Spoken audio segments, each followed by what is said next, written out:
ఈ వీడియోలో మనం పిఠాపురం నియోజకవర్గం యొక్క సర్వే ఫలితాలు చూద్దాం. మొదటగా ఈ పిఠాపురంలో మొత్తం 3 మండలాలు ఉన్నాయి. కొత్తపల్లి మండలం, పిఠాపురం మండలం, గొల్లప్రోలు మండలం.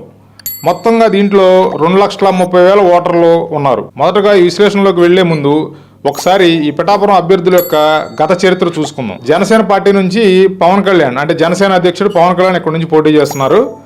వైఎస్ఆర్సీపీ పార్టీ నుంచి వంగా గీత పోటీ చేస్తున్నారు. పవన్ కళ్యాణ్ చెప్పినట్లుగా ఇక్కడ జనసేన పార్టీకి 1,00,000 మెజార్టీ వస్తుందా లేదా అనే విశ్లేషణ చూసే ముందు ఒకసారి అభ్యర్థుల యొక్క గత చరిత్ర చూసుకుందాం. పవన్ కళ్యాణ్ అంటే 2014లో ఈయన జనసేన పార్టీని స్థాపించారు. అప్పుడు జరిగినటువంటి ఎన్నికల్లో ఈయన పోటీ చేయలేదు. ఈ పార్టీ తరపు నుంచి అభ్యర్థులను పెట్టడం కానీ ఆయన పోటీ చేయడం కానీ జరగలేదు. అప్పుడు బేషరతుగా ఈయన ఎన్డీఏకి మద్దతు ఇస్తున్నానని చెప్పి 2014 ఎన్నికల్లో ఈయన ఎన్డీఏ కూటమికి మద్దతు ఇవ్వడం జరిగింది. 2019 ఎన్నికల్లో పోటీ చేయడం జరిగింది. ఈయన పిఠాపురం నుంచి అప్పుడే 2019 ఎన్నికల్లోనే ఈయన పిఠాపురం నుంచి పోటీ చేస్తారని చెప్పి ఊహాగానాలు వినిపించాయి. కానీ ఈయన భీమవరం, గాజువాక నియోజకవర్గాలకి నుంచి పోటీ చేయడం జరిగింది. 2 నియోజకవర్గాల్లో ఓటమి పాలవడం జరిగింది. ఇక వంగా గీత విషయానికి వస్తే ఈవిడ సీనియర్ రాజకీయ నాయకురాలు. ఈవిడ ప్రస్థానం తెలుగుదేశం పార్టీలో మొదలైంది. మొదట్లో ఈవిడ జిల్లా పరిషత్ చైర్మన్గా అంటే తూర్పుగోదావరి జిల్లా పరిషత్ చైర్మన్గా పనిచేశారు. తర్వాత కాలంలో రాజ్యసభ నుంచి అంటే టీడీపీ పార్టీ నుంచి తెలుగుదేశం పార్టీ నుంచి రాజ్యసభ ఎంపీగా వెళ్ళారు. తర్వాత తెలుగుదేశం పార్టీకే ఉపాధ్యక్షురాలుగా కూడా పనిచేశారు. తెలుగుదేశం పార్టీ ఉపాధ్యక్షురాలుగా కూడా ఈవిడ పనిచేసిన అనుభవం ఉంది. తర్వాత కాలంలో ఈవిడ పీఆర్పీలో చేరి 2009 ఎన్నికల్లో ఎమ్మెల్యేగా పిఠాపురం నుంచి గెలుపొందారు.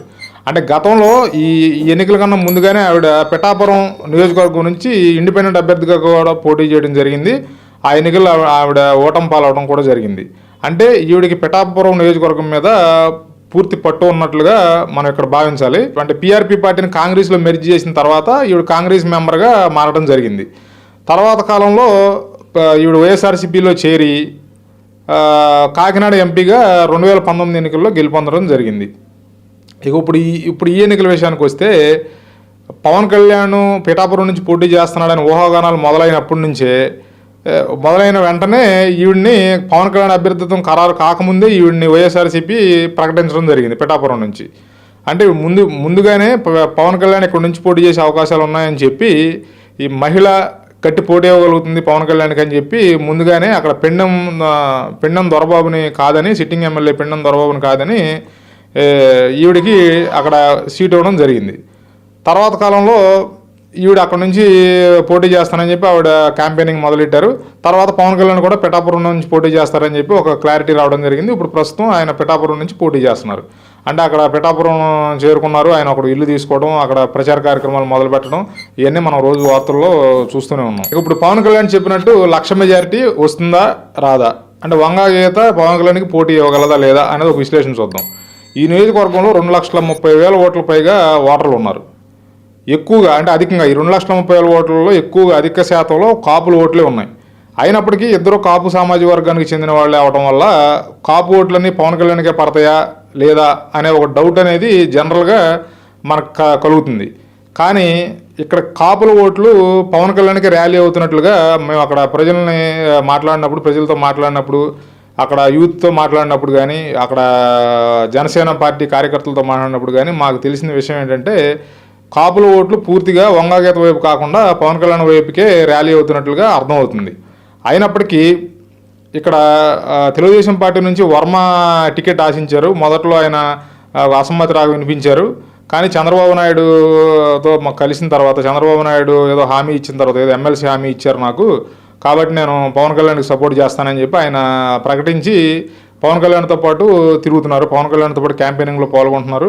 ఎలక్షన్ క్యాంపెయినింగ్లో గట్టిగానే ఆయన కూడా పవన్ కళ్యాణ్కి సపోర్ట్ చేస్తున్నట్లుగానే తెలియవచ్చింది. కాబట్టి ఇక్కడ పవన్ కళ్యాణ్కి 1,00,000 మెజారిటీ వస్తుందా లేదా అంటే 1,00,000 మెజారిటీ సంగతి పక్కన పెడితే ఇక్కడ వంగా గీతను పెట్టడానికి ప్రధాన కారణం ఏంటంటే ఆవిడకి ఆ జిల్లా రాజకీయాల మీద బాగా పట్టు ఉంది. అంటే ఆవిడ దగ్గర 1989 సంవత్సరం నుంచి రాజకీయాల్లో ఉన్నారు ఆవిడ. అంటే సీనియర్ రాజకీయవేత్త కాబట్టి పైగా ఒక మహిళ కాబట్టి మహిళ అవడం వల్ల ఏమవుతుందంటే ఈ మహిళా ఓట్లన్నీ కూడా గంపకొత్తగా పడి ఆవిడ గెలుపు అవకాశాలు ఈజీ అవుతాయి అనే ఉద్దేశంతో ఈ వైఎస్ఆర్సీపీ పార్టీ ఆవిడని అక్కడ నుంచి ఎమ్మెల్యేగా రంగంలోకి దింపడం జరిగింది. పైగా గతంలో అదే నియోజకవర్గం నుంచి అక్కడ ఎమ్మెల్యేగా పనిచేసి ఉన్నారు కాబట్టి ఈజీగా పవన్ కళ్యాణ్ ఓడించవచ్చు అనే అభిప్రాయంతో వైఎస్ఆర్సీపీ అధిష్టానం ఉన్నట్లుగా మనకు తెలుస్తుంది. కానీ అది వైఎస్ఆర్సీపీ అధిష్టానం అనుకున్నంత ఈజీ అయితే కాదు. ఎందుకంటే ఇక్కడ పవన్ కళ్యాణ్ ఒక ఎమోషన్ క్రియేట్ చేయగలిగాడు. పవన్ కళ్యాణ్ అక్కడ ప్రచారంలో పాల్గొన్నప్పుడు మిమ్మల్ని ఓట్లు అర్థిస్తున్నాను అని చెప్పి ఆయన ప్రచారంలో ఎప్పుడైతే ఆయన ఓటర్లని వేడుకోవడం జరిగిందో అప్పుడే ఒక నియోజకవర్గం వారీగా మొత్తం ఒక ఎమోషన్ అనేది స్ప్రెడ్ అవ్వడం జరిగింది. ఇప్పుడు ఎవరిని కదిపించినా, అంటే రైతులను కదిపించినా, యువతను కదిపించినా, మహిళలను కదిపించినా, ఎవరిని కదిపించినా కూడా పవన్ కళ్యాణ్ ఒకే పాట పాడుతున్నారు అన్నమాట నియోజకవర్గం వారీగా. కాబట్టి మనకు అక్కడ లోకల్గా ఉన్న అంచనాలు పరిస్థితులు చూసుకుంటే పవన్ కళ్యాణ్ చెప్పినట్టు 1,00,000 మెజార్టీ రాకపోవచ్చు, కానీ ఒక 60 నుంచి 70,000 మెజార్టీ అయితే పవన్ కళ్యాణ్ ఖచ్చితంగా వచ్చే అవకాశాలే మెండుగా కనిపిస్తున్నాయి. గ్యారంటీగా ఇక్కడ పవన్ కళ్యాణ్ గెలుస్తారు. ఈసారి అసెంబ్లీలో పవన్ కళ్యాణ్ అడుగు పెట్టడం కూడా జరుగుతుంది. ఇక్కడ ఇంకొక విషయం గమనించాలి. పవన్ కళ్యాణ్ ఎందుకు ఇంత టార్గెట్ చేస్తున్నారు అంటే జనరల్గా మీరు ఒక విషయం గమనించాలి. ఇప్పుడు పవన్ కళ్యాణ్ కనుక 2019 ఎన్నికల్లో పవన్ కళ్యాణ్ కనుక 2 స్థానాల నుంచి పోటీ చేశాడు, ఒక స్థానం నుంచి ఆయన రెండింటిలో ఒక స్థానం నుంచి గెలుపొందినట్లయితే, లేకపోతే ఆయన పోటీ చేసిన స్థానాల్లో 5 అసెంబ్లీ స్థానాలు గెలిచి ఉన్నట్లయితే ఆ పార్టీ కూడా బలపడి ఉండేది 5 సంవత్సరాల్లో. ఈ బలపడినప్పుడు ఏమవుతుందంటే ఈ పొత్తు, ఇప్పుడు తెలుగుదేశం పార్టీతో పొత్తు ఎన్డీఏ కూటమిలోకి వెళ్ళి 20 సీట్లు 21 సీట్లు తీసుకుని వాళ్ళు ఎలక్షన్లోకి వెళ్ళారు. కానీ గత ఎన్నికల్లో కనుక వాళ్ళు ఎన్నో కొన్ని సీట్లు కనుక సాధించి ఉన్నట్లయితే ఇప్పుడు 20 సీట్లకి 21 సీట్లకి వాళ్ళు పొత్తుకు ఒప్పుకోవడానికి పార్టీ క్యాడర్ ఒప్పుకునేవాళ్ళు కాదు, పార్టీ నాయకులు కూడా ఒప్పుకునేవాళ్ళు కాదు. అలాంటి సందర్భంలో ఏమవుతుందంటే పొత్తు కుదరడానికి కొంచెం క్లిష్ట పరిస్థితులు ఏర్పడాయి. అప్పుడు ఏమవుతుంది, సెపరేట్గా జనసేన పార్టీ సెపరేట్గా పోటీ చేసేవాళ్ళు, త్రిముఖ పోటీ ఏర్పడేది. అప్పుడు ఏంటంటే వైఎస్ఆర్సీపీ పార్టీ పవన్ కళ్యాణ్ ప్రత్యేకంగా టార్గెట్ చేసి పవన్ కళ్యాణ్ ఓడించాలి, జనసేన ఓడించాలని చెప్పి ప్రత్యేకంగా టార్గెట్ చేయడం వల్ల ఇప్పుడు వైఎస్ఆర్సీపీగా నష్టం కలిగింది అనేది నా భావన. ఒకవేళ కనుక అప్పుడు ఎన్నో కొన్ని సీట్లు కనుక సాధించుంటే ఇప్పుడు త్రిముఖ పోటీ జరిగేది. త్రిముఖ పోటీ జరుగుంటే కనుక ఖచ్చితంగా వైఎస్ఆర్సీపీకే అవకాశాలు మెండుగా ఉండేవి, వీళ్ళకి పొత్తుకు అవకాశం ఉండేది కాదు. ఎందుకంటే కొంత పార్టీ బలపడేది. 5 ఏళ్ల కాలంలో కొంతమంది ఎమ్మెల్యేలు ఉన్నట్లయితే ఈ పార్టీ కొంత బలపడేది, క్యాడర్ ఏర్పడేది. ఈ 20 సీట్లకి 21 సీట్లకి పొత్తు పెట్టుకుంటానంటే ఆ క్యాడర్ ఖచ్చితంగా ఒప్పుకునేవాళ్ళు కాదు. కాబట్టి ఖచ్చితంగా పొత్తు అనేది ముందుకెళ్ళేది కాదు. అప్పుడు ఏమవుతుందంటే బీజేపీ జనసేన కలిసి ఒకవేళ పొత్తులో వెళ్ళేవాళ్ళు, తెలుగుదేశం సెపరేట్గా పోటీ చేసేవాళ్ళు, వైఎస్ఆర్సీపీ సెపరేట్గా పోటీ చేసేవాళ్ళు ఈ ఎన్నికల్లో. అప్పుడు ఏమవుతుంది, ఖచ్చితంగా వైఎస్ఆర్సీపీకి మంచి ఫలితాలు రావడానికి అవకాశం ఉండేది. కానీ అప్పటి పరిస్థితుల్లో ఒక పవన్ కళ్యాణ్ మీద ఒక ప్రతీకార చర్యలాగా ఆయన ఆగర్భ శత్రువులాగా భావించి ఆయన ఖచ్చితంగా వాడగొట్టాలి అనే కసితో పనిచేసి రకరకాలుగా ప్రలోభ పెట్టి అక్కడ విపరీతంగా డబ్బులు కుమ్మరించి జనసేనని కోలుకోలేని దెబ్బ తీయడం అనేది జరిగింది. అప్పుడు తీసినటువంటి ఆ కోలుకోలేని దెబ్బ ఇప్పుడు మళ్ళీ వీళ్ళు పొత్తులోకి వెళ్ళడానికి ఆస్కారం అయింది. అప్పుడు కనుక ఎంతో కొంత మెరుగైన ఫలితాలు ఉంటే ఇప్పుడు పొత్తుకి అవకాశం ఉండేది కాదు. ఇప్పుడు మళ్ళీ సేమ్ వైఎస్ఆర్సీపీ పార్టీ అదే పని చేస్తున్నారు. మళ్ళీ పవన్ కళ్యాణ్ టార్గెట్ చేసి పవన్ కళ్యాణ్ వాడగొట్టడానికి ప్రతి మండలానికి బూత్ స్థాయిల్లో పెద్ద పెద్ద నాయకులని అందరినీ కేటాయించి అక్కడ విపరీతంగా డబ్బు ప్రవాహం, విపరీతంగా ప్రచారాలు చేసి ఏదో రకంగా పవన్ కళ్యాణ్ వాడగొట్టాలి అనే ప్రయత్నాలు మళ్ళీ మొదలెట్టారు. మళ్ళీ ఇప్పుడు నేను చెప్తుంది ఏంటంటే పవన్ కళ్యాణ్కి కనుక మళ్ళీ ఇప్పుడు ఓడిపోవడము, మళ్ళీ మెరుగైన ఫలితాలు కనుక రాకపోతే మళ్ళీ ఏం జరుగుద్దో, తర్వాత ఎన్నికలకు ఏం జరుగుద్దో తెలియదు. కానీ పవన్ కళ్యాణ్కి కనుక ఎన్నో కొన్ని సీట్లు వచ్చి ఇప్పుడు ఈసారి కనుక ఆయన గెలుపొంది ఆయన అసెంబ్లీలో అడుగుపెట్టి వాళ్ళ పార్టీ మంచి మంచి స్థానాలు కనుక కైవసం చేసుకుంటే తర్వాత ఎన్నికలకు వచ్చినప్పుడు ఏం జరుగుద్దంటే ఇప్పుడు స్ప్లిట్ అవుతాయి ఓట్లు. ఇప్పుడు తెలుగుదేశం పార్టీతో పొత్తులో జనసేన ఉంది. ఇప్పుడు స్ప్లిట్ చేస్తే ఓట్లను కనుక చీలిస్తే మాత్రం, క్యాడర్ని చీలిస్తే మాత్రం తెలుగుదేశం పార్టీ క్యాడరే జనసేనకి ట్రాన్స్ఫర్ అవుతారు. అంటే తెలుగుదేశం పార్టీ ఓట్లే జనసేనకు షిఫ్ట్ అవుతాయి.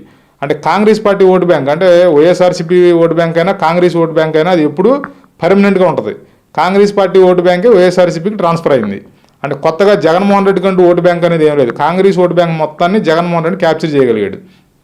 ఇప్పుడేమవుతుంది, ఇప్పుడు మూడో ఆల్టర్నేటివ్ జనసేన పార్టీకి ఎన్నో కొన్ని సీట్లు వచ్చి కొంత గెయిన్ చేయగలిగితే తెలుగుదేశం పార్టీకి ఆల్టర్నేటివ్, అంటే తెలుగుదేశం పార్టీలో ఉన్న నాయకులు, అసంతృప్తులు, కార్యకర్తలు అందరూ జనసేన మొగ్గు చూపడానికి అవకాశం ఉంటుంది. అప్పుడేమవుతుంది, త్రిముఖ పోటీ ఏర్పడినప్పుడు ఆబ్వియస్గా కాంగ్రెస్ పార్టీకే ప్లస్ అవుతుంది. అంటే కాంగ్రెస్ పార్టీ అంటే నేను చెప్పేది ఏంటంటే ఇప్పుడు వైఎస్ఆర్సీపీ పార్టీ కాంగ్రెస్ స్థానాన్ని ఆక్రమించింది కాబట్టి వాళ్ళకే బెనిఫిట్ అవుద్ది. ఈ లాజిక్ని మర్చిపోయి 2019 ఎన్నికల్లో వాళ్ళు జనసేనని దెబ్బ కొడదామని ప్రయత్నం చేసి ఇప్పుడు 5 ఏళ్ల తర్వాత అదే జనసేన ఇప్పుడు పొత్తులోకి వెళ్ళి ఇప్పుడు తెలుగుదేశం పార్టీని గెలిపించే పరిస్థితులు వైఎస్ఆర్సీపీ వాళ్ళు వారందరికీ వాళ్ళు చేస్తున్నట్టుగా అయితే నాకు ఈ రాజకీయ పరిస్థితులను చూస్తుంటే అర్థమవుతుంది. ఖచ్చితంగా ఈసారైనా వీళ్ళు రాజకీయంగా ఆలోచించి ఏంటి ఓన్లీ జనసేన టార్గెట్ చేద్దాం, పవన్ కళ్యాణ్ టార్గెట్ చేద్దాం అనే ఆలోచనలు వీడి ఏంటి వాళ్ళ పార్టీ గెలుపు కోసం వాళ్ళు కృషి చేసుకుంటే మంచిది అనేది నా అభిప్రాయం. మా వీడియో మీకు నచ్చినట్లయితే లైక్ చేయండి, షేర్ చేయండి.